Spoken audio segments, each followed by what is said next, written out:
It's a fairly decent hit, but it's got Marco Johansson written all over it. Bharat বনাম south Africa দ্বিতীয় test match Guwahati Barsapara stadium তথা পঞ্চম দিনের খেলা ছিল। ইতিহাসের সবচেয়ে লজ্জাজনকভাবে হেরেছে ভারত সাউথ আফ্রিকার কাছে।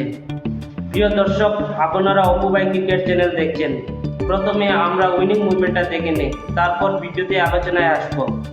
মোহাম্মদ সিরাজ বাউন্ডারি জয় মারতে গিয়ে মাইকেল জনসন ক্যাচ তুলে নিয়ে ইতিহাস হলো সাউথ আফ্রিকা।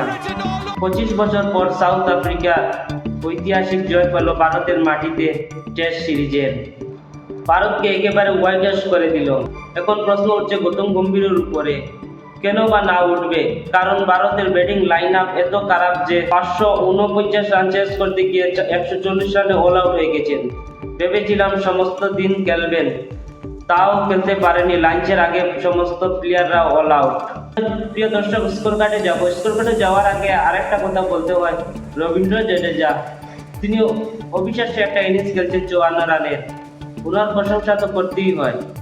চলো আমরা স্কোর কার্ডে দেখে নেই প্লেয়ার অফ দ্য সিরিজ কে পেয়েছেন। প্লেয়ার অফ দ্য সিরিজ পেয়েছেন সাইমন হারমার।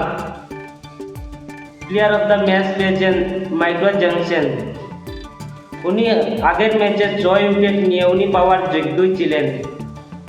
প্রিয় দর্শক, এই ছিল আজকের ক্রিকেট আপডেট।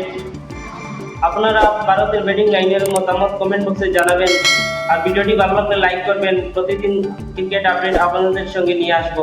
ধন্যবাদ, টাটা।